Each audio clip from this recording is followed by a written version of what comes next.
Olá! O inverno tem a sua magia, não tem mesmo como negar.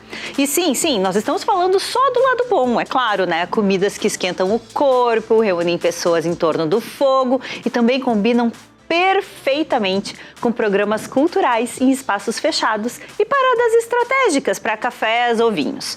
Hoje nós vamos andar por caminhos onde o frio faz a diferença e traz belezas que muitas vezes passam despercebidas. É já. E ainda, o curador do Festival de Cinema de Gramado conta detalhes da próxima edição do evento. E no Artes Cênicas, se preparem, vai ter Michael Jackson. Não sai daí, o Revista está começando agora.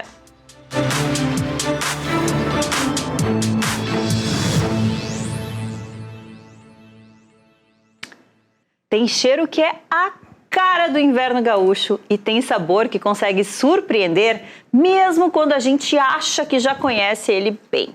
É o caso da bergamota, que virou estrela de um roteiro gastronômico na zona sul de Porto Alegre. E o Carlo Amoretti foi lá gartear um pouquinho em um dos bares participantes do evento. Confere. Quando a gente pensa numa receita com bergamota, a primeira coisa que vem à cabeça é... um doce de bergamota. E o suquinho também deve ser maravilhoso. Um drink também com bergamota deve ser bom.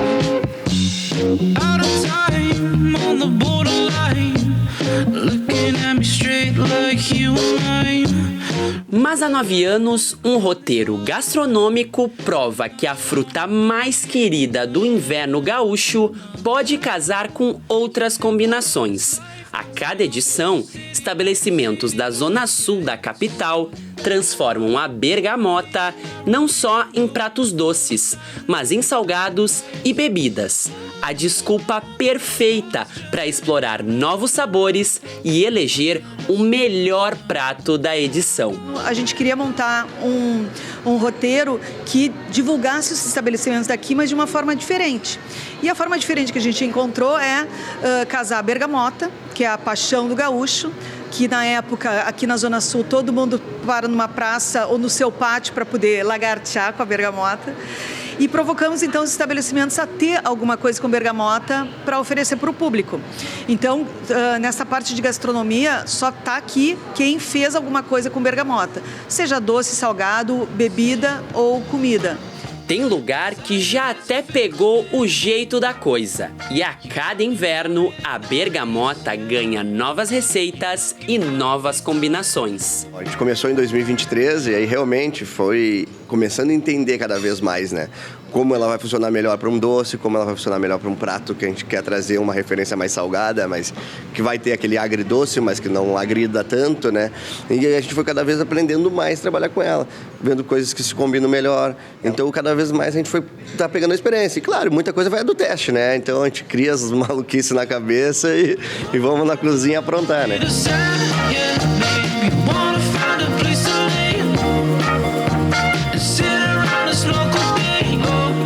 E pro campeão de 2 edições do roteiro, a receita desse ano mostra que em time que tá ganhando, se mexe sim.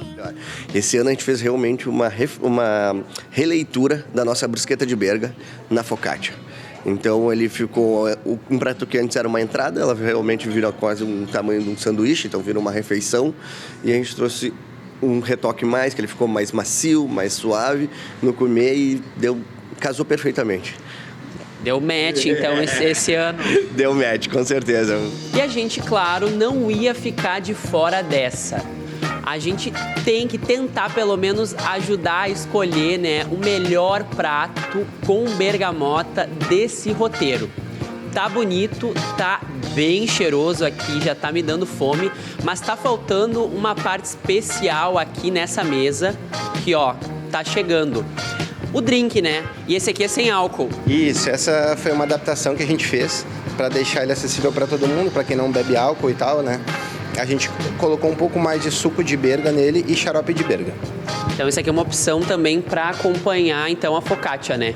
Isso. Esse é um drink que a gente consegue fazer uma adaptação dele para atender a todos os públicos, sem perder a qualidade e o sabor da berga, que é a nossa cara, né?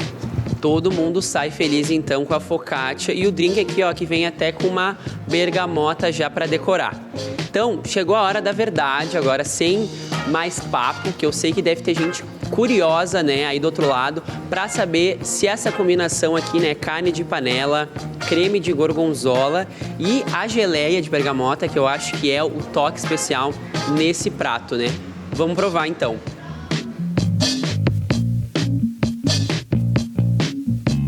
Olha, sem palavras. Muito bom mesmo. A carne de panela, o creme e a bergamota dá aquele docinho no agridoce. E o drink, né? Que não poderia faltar.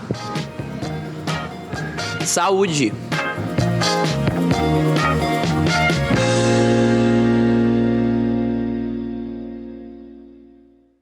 Difícil a vida do Carlo Moretti, né, gente? Bom, para nossa sorte, nem só de bergamota vive o nosso inverno gaúcho e a gente conversa agora sobre outras opções de passeio aqui em Porto Alegre com o gerente de promoção turística da Secretaria Municipal de Desenvolvimento Econômico, Turismo e Eventos, o Vinícius Elias, e o Celso Alegrance, que é guia de turismo e faz roteiros de caminhadas e trilhas por bairros aqui da capital. Bem-vindos, meninos. Obrigada por estar aqui hoje comigo. Obrigado pelo convite. Vinícius, como é que a Prefeitura trabalha o estímulo ao turismo de inverno aqui em Porto Alegre? A Prefeitura tem trabalhado muito da sua promoção turística junto com o governo do estado, né?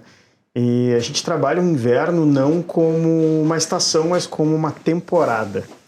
Então essa temporada de inverno aqui em Porto Alegre, junto com o Rio Grande do Sul, ela é maior do que os meses de frio. Ela começa no finalzinho de maio e vai até a primeira quinzena de setembro. São aqueles meses onde a gente ainda tem alguns episódios de temperaturas mais baixas, e isso fez com que a gente conseguisse ampliar a possibilidade de oferta turística por mais tempo, já que o Brasil e o mundo inteiro procuram o Rio Grande do Sul por causa do frio, né, do que se fazer no frio. E também outra estratégia que a gente tem feito, tem dado bastante certo, é o aproveitamento do pessoal que vem para a Serra, nosso ponto forte aqui no Rio Grande do Sul, para que eles consigam experimentar alguns diferenciais da cidade, que sem essa experiência deles aqui, eles vão sair com uma sensação de que não viveram o Rio Grande do Sul por completo. A primeira é que só aqui tem Guaíba. Ah, só boa. aqui tem Guaíba, esse pôr do sol lindo, então passar por aqui sem vivenciar alguma experiência no Guaíba já mudaria a experiência, e por isso as embarcações que promovem turismo náutico aqui se prepararam para isso. Algumas delas têm aquecedores no andar aberto, né?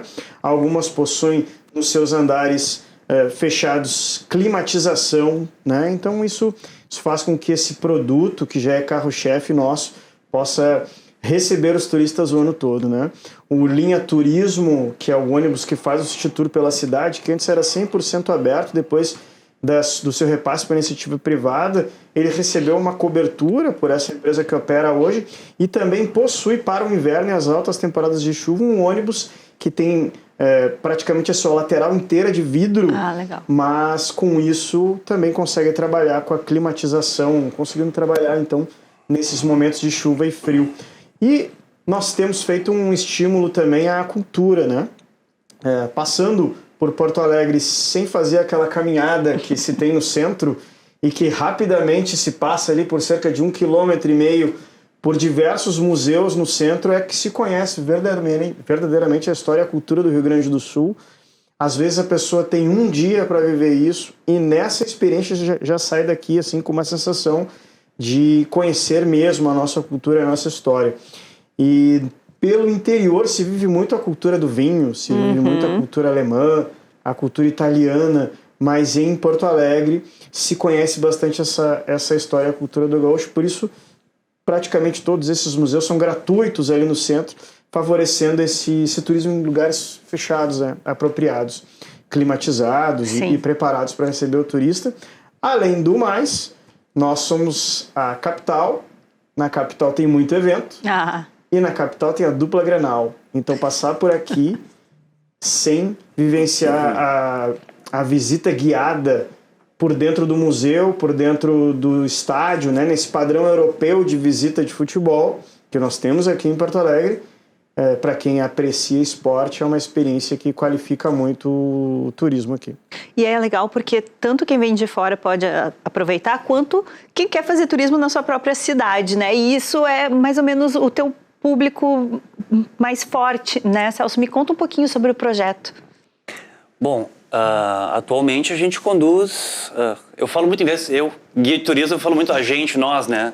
Que eu e minha companheira, a gente trabalha junto, ela cuida mais de inscrições e divulgação, site, Insta, e eu executo. Ela também participa a Yara, né? Das conduções. Mas então nós conduzimos percursos pela cidade, o pessoal que gosta de caminhar, né? Claro, quando a gente caminha pelo centro, tem muito mais informação, né? Como o Vinícius colocou aqui também, né? Então, para um roteiro de, às vezes, 7 quilômetros, 8, passa pelo centro, tu tem informação em história, tem que falar, né?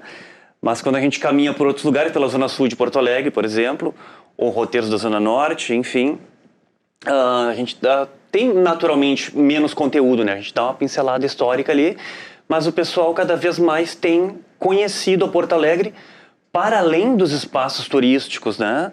E a gente procura também chegar no bairro, fechar. Ainda não é o Barril, né? Aqui na Zona Sul, mas o Forbeer é o nosso parceiro lá na Zona Sul. Então nós fazemos uma caminhada por lá, fecha com chopp e cortesia do Forbeer. Então tanto deu certo na Zona Sul que eles são nossos parceiros no roteiro Bonfim, Bela Vista. Que legal. Vila Ipiranga, não é Vila Ipiranga, é o Chácara das Pedras, Três Figueiras. E agora o último roteiro que nós estreamos, o Altos da Zenha, Menino Deus, fechando no Forbeer Menino Deus também. Então, nossos parceiros também tem no Moinhos. Sim. Centro Histórico Moinhos, eles também fecham lá com o shoppinho deles, né? Tu falou do futebol. Como a gente está sempre procurando passar por áreas para além do centro, né?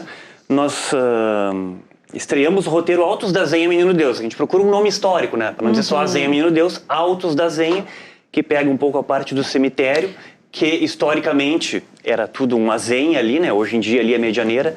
E passamos pelo Estádio Olímpico, que está em ruínas praticamente. Eu não sei qual é a palavra adequada, mas mexe com o sentimento do pessoal passar por aquele estádio com tanta história, e aí passa por outros locais emblemáticos do Menino Deus, que já abrigou um zoológico em Porto Alegre, que já teve as primeiras Expo Inter, ali onde hoje é a Secretaria de Agricultura. É verdade. Passa pelo Solar Paraíso, que é um raro exemplar de arquitetura colonial na cidade. Passa pelo Beira Rio. Gente, mas é caminhada mesmo, né? Olha, dá só 8,5 de ouvir. aí esse o Altos da Zenha, Esse Menino tem Deus. que... É uma tanto como as trilhas, né? Sim, É para quem gosta de caminhar. Nós atendemos a demanda também de walking tour no centro, né? Estamos aptos. Turismo pedagógico. Recebemos escolas aqui de Porto Alegre, o Pastor Gomes, o La Salle, já conduzi para eles. Atendemos agências de São Paulo que trazem aqui também escolas, né? Tem algum desafio pela questão do clima quando a gente fala de caminhadas no inverno? Não. O desafio é no verão.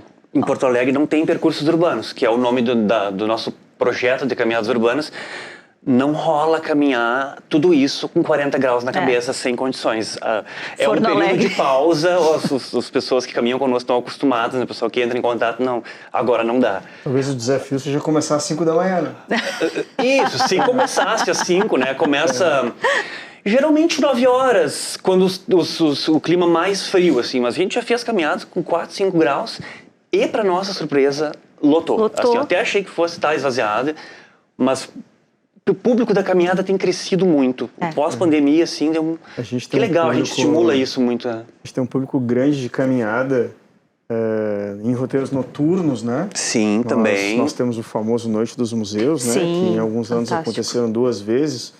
E foi despertando. Então nós temos o pessoal do Viva Mais, por exemplo, que Viva conduz, Mais Poa, o Evandro, que conduz caminhadas Evandro Tamara. Pelas mitologias e as coisas estranhas, né, das histórias estranhas, onde eles mesmos são atores e surgem no meio, assim, né, como o Castelinho do Alto da Bronze, aí sai a pessoa toda ensanguentada ali, fazendo aquela cena. E As lendas urbanas, né? E vai envolvendo as pessoas. Nós temos alguns historiadores e condutores que fazem caminhadas dentro de cemitérios para as lápides das pessoas importantes que marcaram a história de Porto Alegre. E tem obras de arte mesmo dentro dos cemitérios. Uma procura grande, né, das casas ali, né?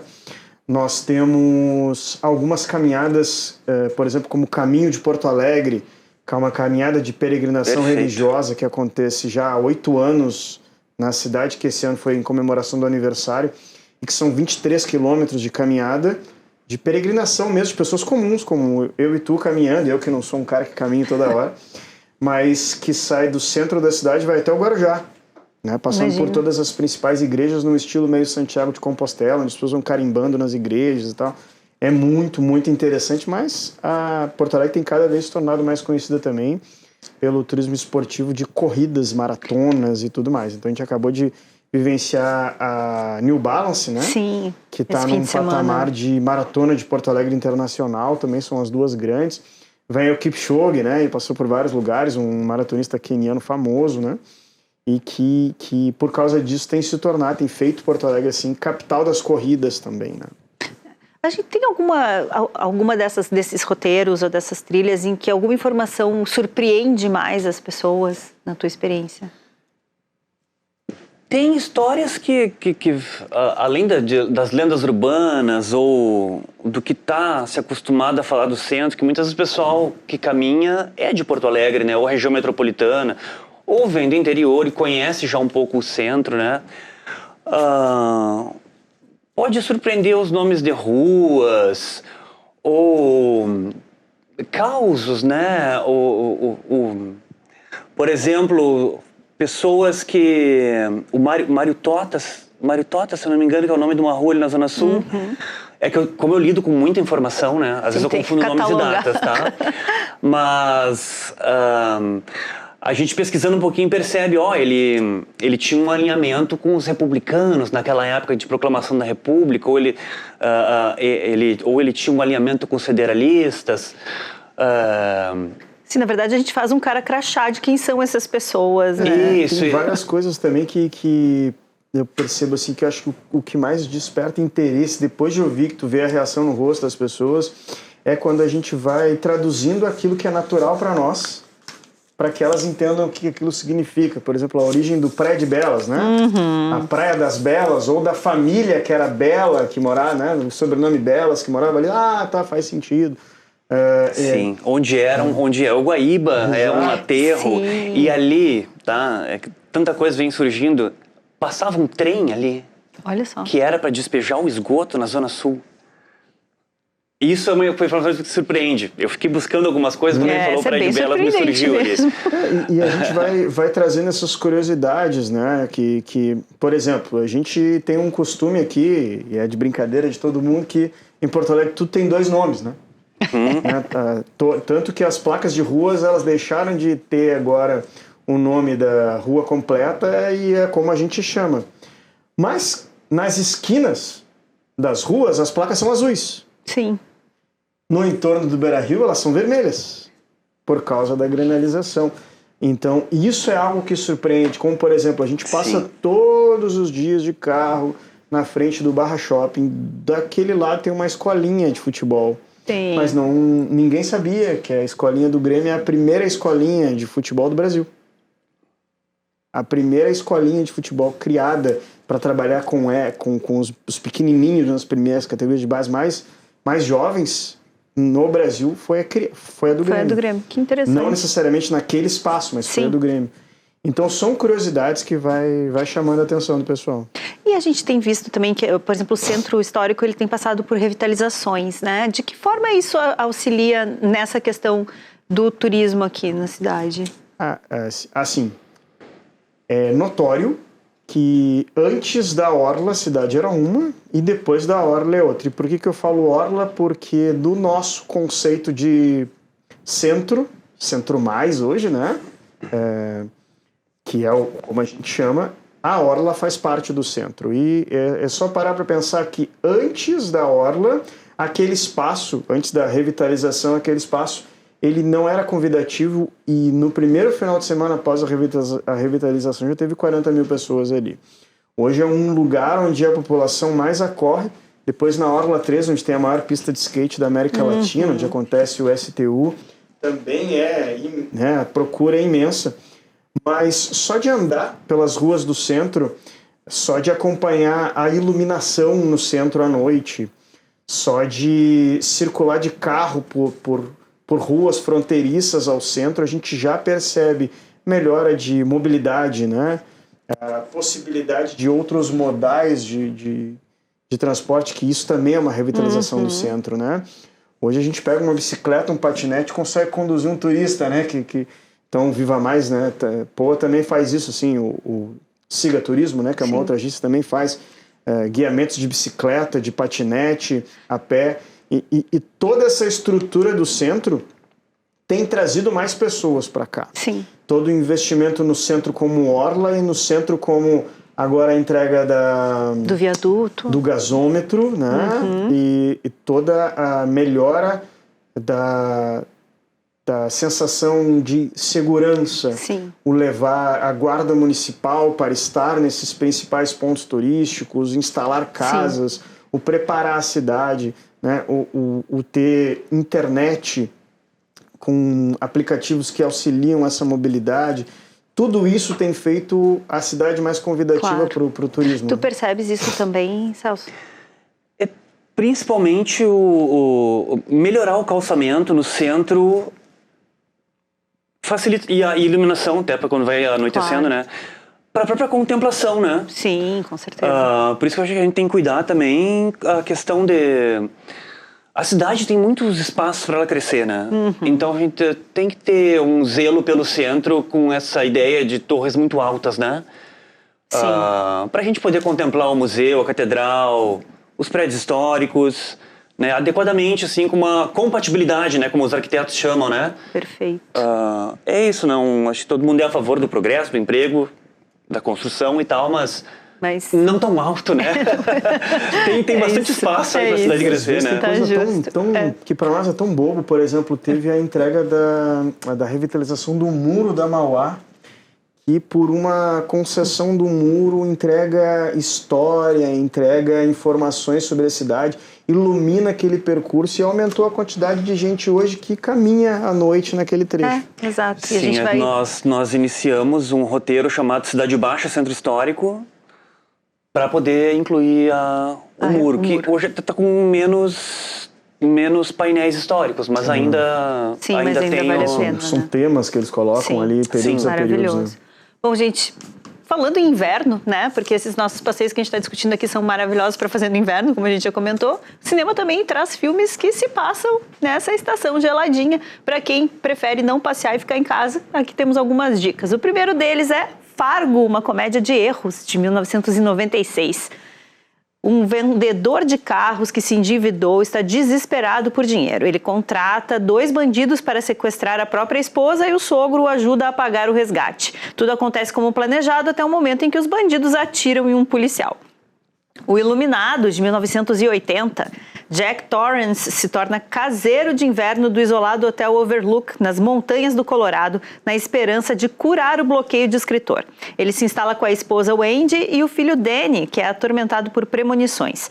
Jack não consegue escrever e as visões de Danny se tornam mais perturbadoras. O escritor descobre os segredos sombrios do hotel e começa a se transformar em um maníaco homicida, aterrorizando a família. Frozen, uma aventura congelante de 2013. Acompanhada por um vendedor de gelo, a jovem e destemida princesa Anna parte em uma jornada por perigosas montanhas de gelo, na esperança de encontrar a irmã, a rainha Elsa, e acabar com a terrível maldição de inverno eterno que está provocando o congelamento do reino.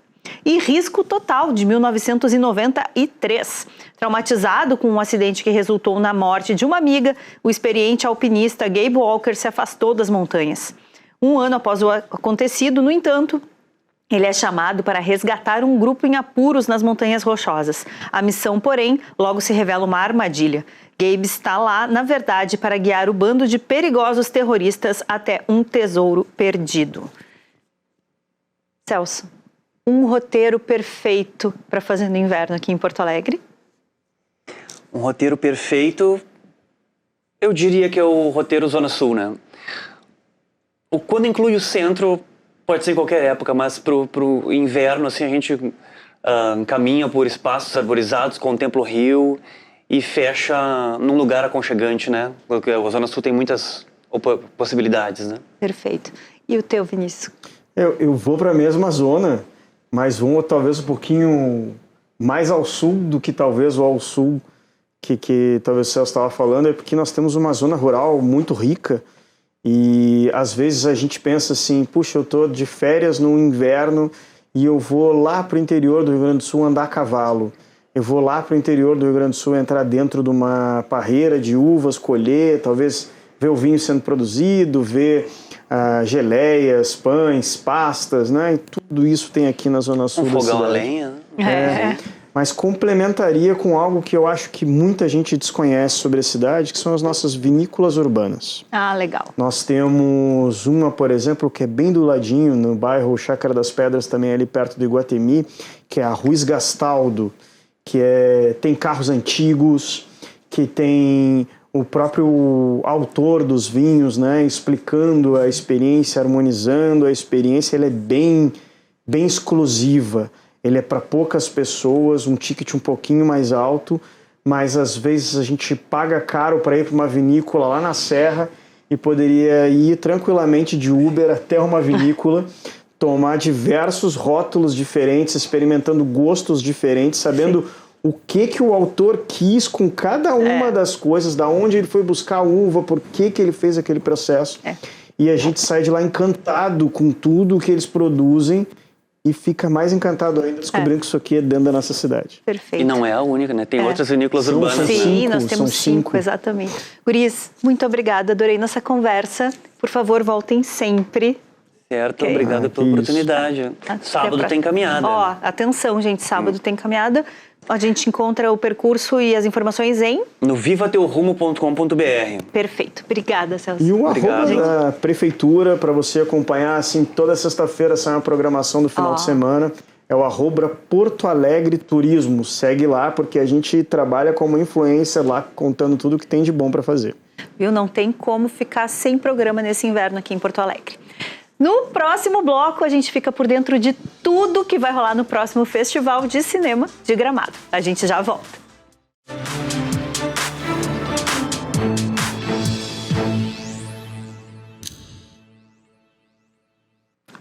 Vai ter música, ancestralidade e potência das mulheres negras no palco. Sou estranho o cartão no meu nome. Ele estranhou o meu limite bancário. Ele se assustou sem aliança no dedo. Se eu me banco sozinha, não vem dar uma de otário. Liderado pelas cantoras, compositoras e instrumentistas Dijane Arrué e Graziela Pires, o grupo 50 Tons de Preta reúne canções autorais e releituras de grandes nomes da música brasileira em uma apresentação que convida o público a cantar, refletir e celebrar histórias que atravessam gerações. Tudo na quarta-feira, a partir das 9 da noite, no palco do Gress. Ingressos disponíveis na plataforma Simpla. Vou te ensinar, aqui quem manda é as gurias, ninguém vai, então vem.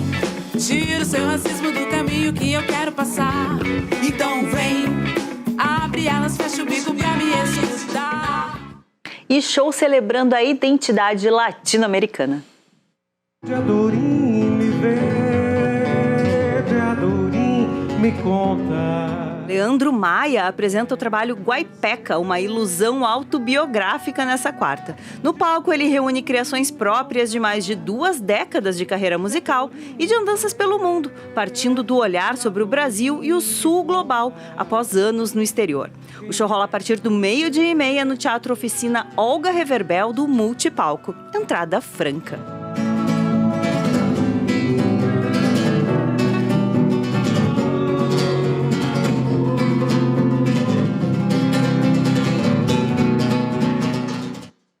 E o mais tradicional festival de cinema do país já está com tudo quase pronto para mais uma edição. Entre os dias 12 e 22 de agosto, Gramado volta a reunir os principais nomes do audiovisual brasileiro e latino-americano na 54ª edição do festival, que chega com filmes inéditos, novos talentos, homenagens e novidades na programação.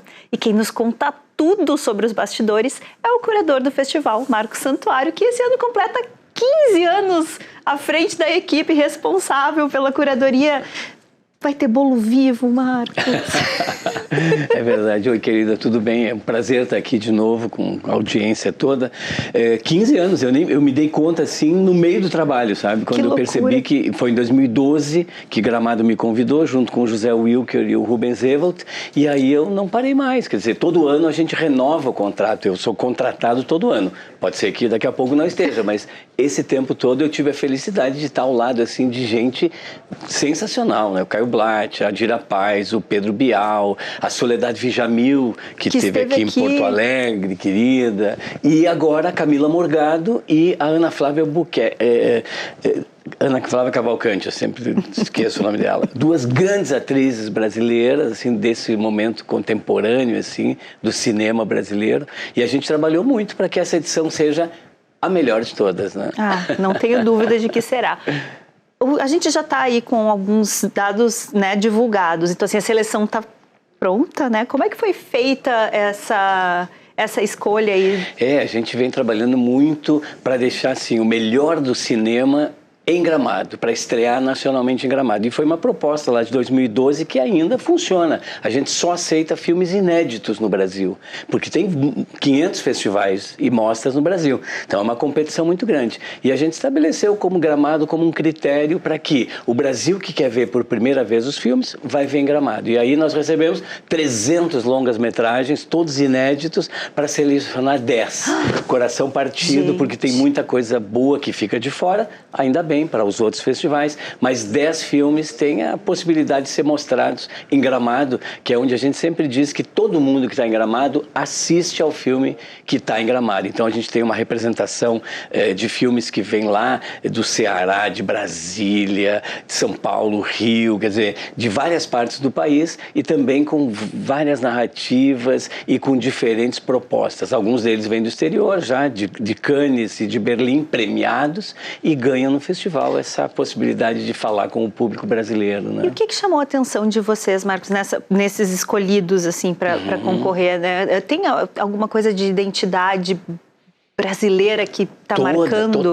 Total. Assim, os 10 filmes representam para nós, assim, do nosso ponto de vista, a contemporaneidade das preocupações e do olhar brasileiro, em que a arte coloca o seu olhar para mostrar quais são essas preocupações. Então tem aí violência contra a mulher, uma coisa muito forte, tem relações familiares das mais diversas possíveis, tem relacionamentos contemporâneos, tem preocupações sociais, quer dizer, é uma variedade temática que é o que a gente vê nas ruas, na mente e no coração das pessoas. E os grandes cineastas acabam colocando isso nas telas. E esse ano a gente tem 6 longas-metragens de ficção, sendo 3 de realizadores que já estiveram em Gramado, premiados, e 3 absolutamente novos, que estão lançando seu primeiro longa-metragem com a felicidade de estar na tela de Gramado, né? Isso é uma característica do festival, né? Que é esse lugar de trazer os grandes nomes, mas ao mesmo tempo apresentar pessoas novas.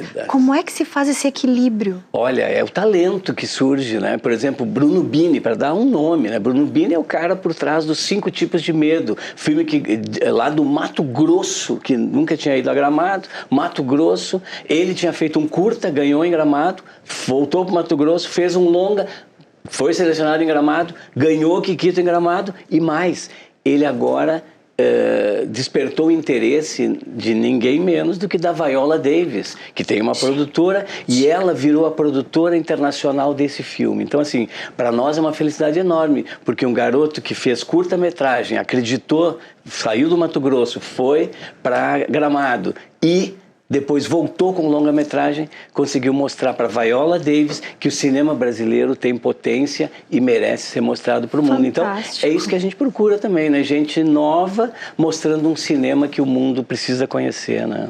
E uma coisa interessante, porque tu falaste agora que ele foi premiado com um curta, né? Então, assim, a gente tem a mostra de curtas e a gente tem a mostra de cinema gaúcho. Sim. O que a gente pode esperar dessas duas mostras? Nossa, tem uma variedade enorme, uma potência e uma diversidade temática de olhares, porque o curta-metragem é o lugar da experimentação. Então, ali se pode produzir coisas novas, se pode ousar muito mais do que no universo do longa-metragem. Então, não tenho dúvida que quem vai a Gramado esse ano vai conhecer em primeira mão filmes que vão marcar a história do festival e do cinema, sem falar nos homenageados. Né? Esse era o meu próximo ponto, que já temos esses nomes fantásticos. Sem dúvida. Eu recém voltei agora do Rio e de São Paulo, a gente fez coletivas de imprensa lá para mostrar o Festival de Gramado para o Brasil todo, né? O que é um orgulho para nós. Eu sempre gosto de dizer que eu não sou de Gramado, então eu sou mais orgulhoso ainda de falar do festival. E a gente lá lançou os nomes que faltavam. Selton Mello, Maria Fernanda Cândido se juntam a André Beltrão, ao Marcos Caruso e a Renata Magalhães, que para muitos que só veem a tela, não é a mais conhecida, mas ela é a presidente da Academia Brasileira de Cinema, tem 40 anos de experiência em produção e junto com o seu marido, Cacá Diegues. Apenas. Então, assim, 5 nomes maravilhosos e outra novidade, né? O Quiquito de Cristal esse ano são 2. São 2 Quiquitos de Cristal.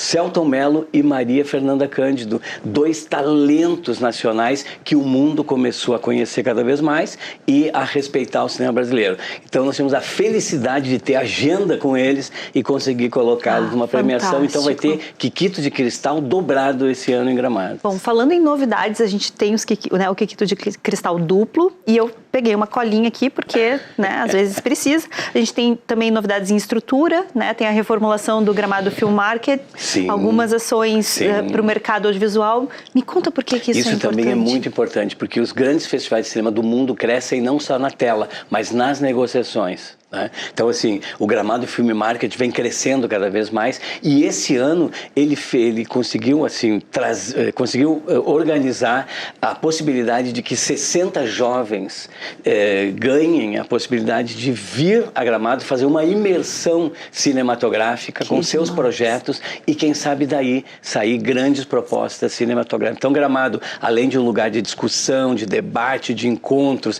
onde produtores conhecem projetos, onde roteiristas veem diretores, atores conversam com novos diretores e aí surge o futuro do cinema, também tem uma aposta importante nessa nova geração. E começa já com o Educavídeo, que é uma proposta de Gramado, né? Dia 12 de agosto e dia 13 é o momento de estudantes de ensino fundamental, ensino médio e universitários mostrarem os seus trabalhos e passarem pelo tapete vermelho, que no dia 14 de agosto aí sim se abre como o grande tapete vermelho oficial do cinema brasileiro, né? Essa, sem dúvida, é a vocação e a importância, eu acho, do festival aqui pra gente e pro Brasil inteiro, pro mercado audiovisual brasileiro. Sem dúvida, né? E a respeitabilidade do festival é cada vez maior e eu fico impressionado, assim, como o Brasil começa a ver Gramado e a cidade turística maravilhosa que é também, mas também esse polo de mostrar o melhor do cinema brasileiro e agora apostar também em novos talentos, né?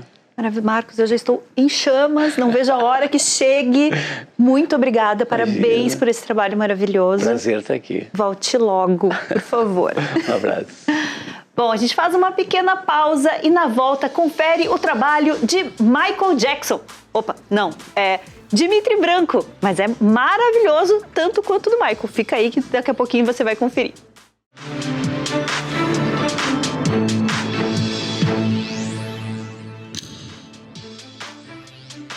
Olá, Ionara Caranjo chegando com mais um Artes Cênicas para o Revista RS. Tudo bem, gente? Olha, ele já tem mais de 300 apresentações pelo Brasil e pela Argentina. Junto com mais 10 bailarinos, Dimitri Branco apresenta no dia 1º de agosto no Teatro Túlio Piva, em Porto Alegre, o espetáculo Por Trás da Luva. Uma mistura de musical com teatro onde um dos maiores astros pop mundiais, Michael Jackson, ganha vida. A montagem narra, com muito ritmo e emoção, a trajetória real de jovens talentos em busca do seu lugar ao sol. Dimitri Branco, seja muito bem-vindo. Obrigado, o prazer é meu. Tudo bem? Obrigado. Eu fiquei tão impressionada, gente, quando eu vi ele ali na recepção. É uma coisa que toca a gente, né? Muito no teu imaginário, no teu... Volta no tempo, né? Volta no tempo, Exato. né? Porque quem não é fã do Michael Jackson, ele até... quando a gente estava combinando essa entrevista, ele me falou, né? Tem fãs do Michael que ainda não nasceram. Que ainda não nasceram, exatamente. Isso. O Michael, ele é muito atemporal, ele sempre foi muito original em tudo. Então, eu acho que essa espontaneidade fez com que as pessoas conseguissem, de alguma forma, se conectar com a arte dele, e isso faz com que ele sempre seja lembrado. Então, às vezes tem algum evento, alguma coisa, por exemplo, Halloween. Sempre quando falam Halloween, já pensam em Thriller, já pensam naquela jaqueta vermelha, né, no passo de zumbis aquela e tudo. Coreografia maravilhosa. Exato, então é algo que marca, é algo simples, mas que marca, sabe? Então é bem louco isso. É um artista espetacular, né? Exato, além do completo, tempo dele, completo. E me conta sobre, então, o espetáculo de vocês, né? Porque, gente, ele não canta, tá? Ele dança. Eu acho que é importante falar isso. Mas esse roteiro que vocês criaram, que tu criou, o roteiro é teu, conta um pouquinho para as pessoas como é que é a história, porque tem muito a ver com a tua vida também, né? Sim, porque eu conheci o Michael quando eu tinha 2 anos de idade e eu ganhei um DVD de um filme do Michael e eu passei a assistir aquilo ali repetidas vezes. Eu falei, cara, eu quero ser que nem ele. E aí eu lembro de estar na sala de casa e eu começava a fazer, aí eu parava e tentava fazer a mesma pose e... coisas de criança, às vezes de olhar a própria sombra no chão e ver se a gente está fazendo igual, sabe? Então isso foi aflorando em mim esse desejo de ser que nem ele, de ter uma roupa parecida, de dançar parecido, sabe? E isso desde muito cedo. Então o espetáculo ele traz essa visão sobre como a gente consegue se enxergar através de outro artista, né? No caso como o Michael, como a gente consegue se encontrar no meio de uma arte, se encontrar, no nosso caso, no meio da dança, e o que a gente passa por escolher isso, porque muitas pessoas não acreditam, né? Normalmente a gente fala, o meu sonho é tal, e a pessoa ri, a pessoa fala, não, isso aí não, tu tem que ser engenheiro, sabe? Enquanto o cara quer ser artista, sabe? Então a gente traz a relação de se aceitar, de se entender, de se encontrar no sol, como que a gente consegue lidar com essas coisas, sabe? Com pessoas que não entendem essas nossas paixões, que muitas vezes podem até parecer meio bobas, né? Tipo, o cara gosta de ficar de cabelo comprido e botar uma roupa brilhante e andar pra trás, mas sabe? Quem são os outros, né, pra julgar a gente, né? Eu acho que o artista ele é tão inato, é uma coisa que vem tão de dentro das pessoas que optam por esse caminho, né? E só lamento. Né? Pois isso. é. Mas aí a história tem um pouco a ver também dessa trajetória que tu passou, pelas as dificuldades pelas quais tu passou. Isso vocês contam com a dança? Isso, com a dança. A gente usa a dança, principalmente a dança, né? A gente também tem alguns monólogos curtos para situar o espectador dentro dessa história, mas o foco mesmo é usar a dança como um caminho para mostrar... Toda a trilha do Michael, obviamente. Toda a trilha do Michael, exato. Trilha, coreografias, né? Muitas vezes coreografias iguais ao Michael, inspiradas nas coreografias originais. A gente usa isso como um meio de explorar essa história, sabe? Por que às vezes a gente tem medo de certas coisas, sabe? Por que de certas vezes a gente se recuar um pouco em algumas situações. Então a gente usa a arte, usa a música para externar isso, para que as pessoas entendam com muito mais clareza, porque às vezes falar é difícil, né? Então a gente sempre fala que quando tu fala, tem um peso diferente. Quando tu interpreta isso com o corpo, com a alma, sabe? Com uma música, é completamente diferente. Então a gente usa isso justamente para trazer esse caminho, sabe? Percorrer isso mesmo. Então a gente tem, né? Eu e mais 10 bailarinos, também jovens, que também passam por isso, também passaram pelo que eu passei. Do Michael? Todos fãs também, todos fãs também. E tudo novos, jovens, né? Hoje está fazendo 19 anos. Exato. Hoje tem 19, né? Mas temos alguns jovens ali de 15, 16, 18, sabe? Então é bem essa galera que passa por isso diariamente, sabe? Porque uma coisa é tu chamar artistas adultos, formados, que já passaram por isso, de alguma forma já se curaram de certas questões e que vão interpretar isso. Mas outra coisa é tu trazer jovens que sentem isso na pele, que estão com aquilo aflorado, sabe? Então é outra dinâmica. Décadas, né? Não querendo dar muito spoiler, né? Mas assim, que décadas tu selecionou para escolher as músicas e tal? Olha, se é que tu tem alguma preferência, que eu acho difícil, né? Todas as décadas são boas. Sempre me perguntam. Que fase, né? Sempre me perguntam, tu tem uma fase específica e eu não tenho. Não, mas assim, no espetáculo tu conseguiu fazer uma compilação? Pois no espetáculo mesmo eu pensei, eu acho que essa música tinha que ter, mas isso aqui também tinha que ter. Foi mais em função do roteiro. Exato, em função de roteiro, em questão do sentimento que cada música, cada coreografia traz. Então tem um pouco de tudo, desde músicas dos anos 70 até músicas que foram lançadas depois que o Michael se foi, né? Músicas ali da época de 2010, mais ou menos. Então é bem variado. E tu te lembra da... porque é triste, né, gente? Mas eu me lembro nitidamente do dia que eu soube que ele tinha morrido. Tu te lembra? É óbvio. Eu lembro um pouco, porque... Tu era... Quantos anos tu devia ter? Eu tava fazendo 2, no dia... Sério? Foi no dia. Ai, sério? Foi no dia, porque... Claro, eu não fiz as contas, mas já faz tantos anos, então. Sim, fazem 17 anos. Hoje fazem 17 anos que o Michael se foi. Meu Deus. E eu sempre era muito jovenzinho. Nossa, eu tava fazendo 2 anos. Nossa, eu era pequititinho. E aí, eu lembro que... Eu sempre falo que nada é por acaso, né? Eu nasci no dia 25 de junho de 2007. E o Michael se foi no dia 25 de junho de 2009. Sério? Nesse dia eu tava fazendo 2 anos, que foi o dia que eu ganhei o DVD. Que coincidência. Um DVD de um filme do Michael dos anos 80, que eu ganhei esse DVD e assisti esse DVD. E eu lembro que logo depois que terminou o filme, isso já deveria ser tarde da noite, e tava passando o Jornal Nacional anunciando. Para uma criança de 2 anos não entende o que tá acontecendo, né? Mas eu lembro de estar sentado e tá vendo aquela notícia passando. Sim, assim, ficou na tua memória lá no inconsciente e tal. Hoje eu lembro disso, talvez na época eu nem se deu conta. Nem fosse não, ligar, eu comentei, porque eu me lembro do Elvis Presley também. Eu tinha 7 anos, mas claro, daí já era uma idade maior. Bom, a gente quer ver ele dançar, né? A gente quer ver ele dançar com toda a roupa. Ele teve que mudar um pouquinho, gente, os acessórios que ele trouxe em função do nosso cenário. Mas eu amei a jaqueta, tá perfeito. Obrigado. Depois tu fala o teu figurino. Eu sou bem detalhista, bem metódico, assim. Então se eu quero uma jaqueta, eu quero igual, a luva e tal. Ficou demais. Então eu vou pedir pra ele fazer uns passos. Claro. E eu vou ficar aqui sentada de plateia, tá? Vai lá.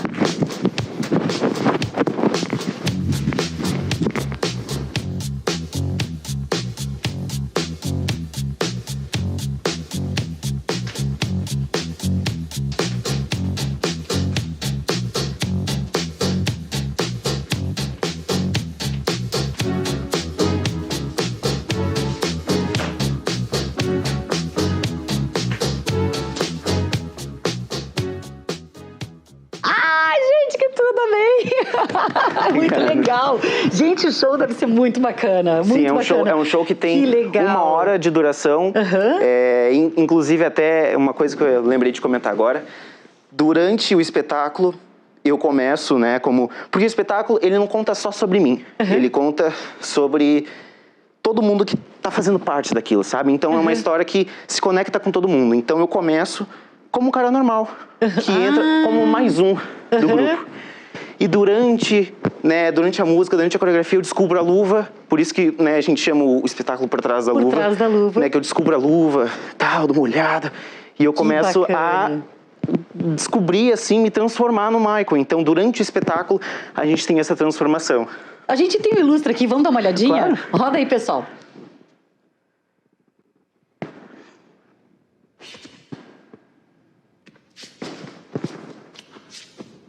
Que bacana.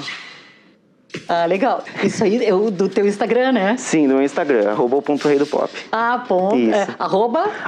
@o.reidopop. o.reidopop. Que legal, cara.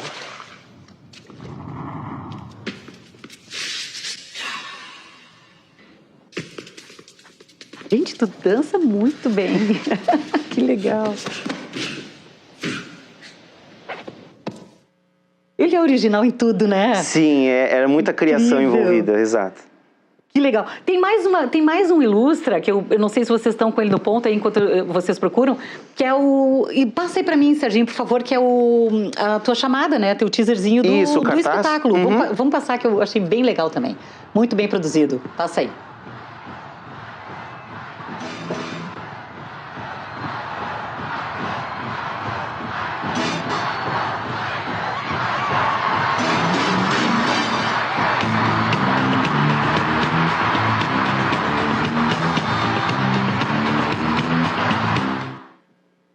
meu Deus do céu! Eu tenho que ir lá te ver. Claro, vai ser um prazer te receber. Tá bom, querido. Então, por favor, a gente acabou, né, de passar ali o serviço, mas eu vou pedir para tu fazer o convite também. No Túlio Piva. Túlio Piva, dia 1º de agosto, às 8h30 da noite. Na verdade, inclusive, vocês podem entrar no Simpla, que já estão sendo vendidos os ingressos, mas a gente tem uma surpresa para quem chegar antes. Nós vamos ter um momento para quem for nos assistir, nos prestigiar às 8h. Então, o espetáculo em si vai começar às 8h30, mas eu recomendo que vocês cheguem antes.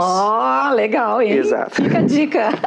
Querido, muito obrigada. Eu amei te conhecer. Muito obrigado, prazer foi Desejo meu. muito sucesso e eu vou lá te ver, tá bom? Com certeza, vai ser um prazer te Um receber. beijo grande pra ti. Obrigado. Um beijo pra vocês também. Até o próximo Artes Cênicas. Tchau, tchau, gente. Hora de previsão do tempo com o Lucas Canever. Oi, Lucas.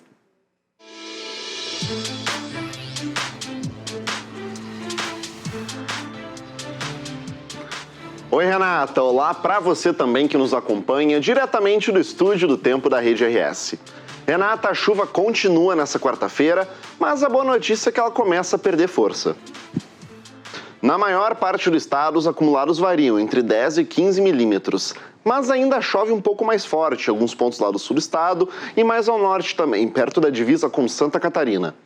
Nessas regiões, os acumulados variam entre 20 e 40 milímetros.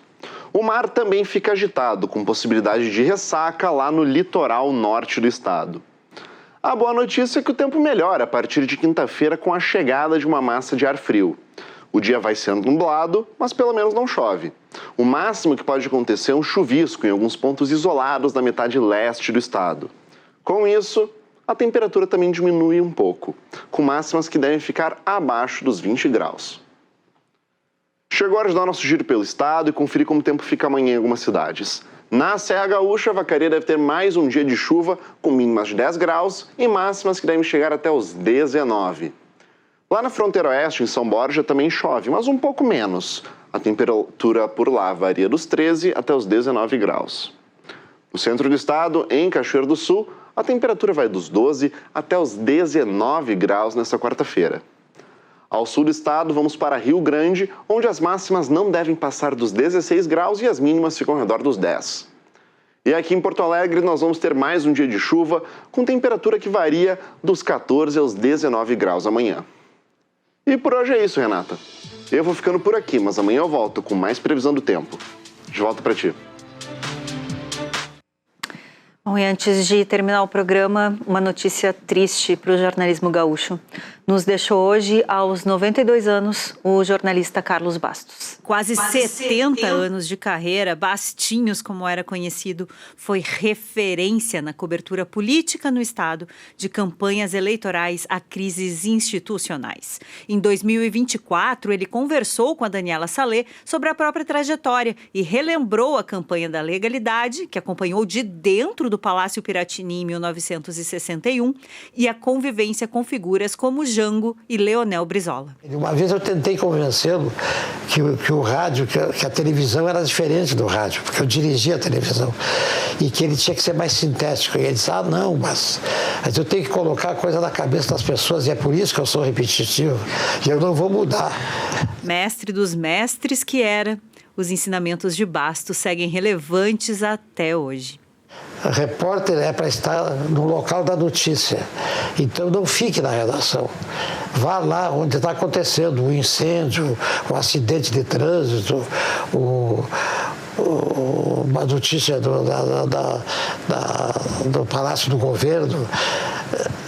É lá o lugar do repórter.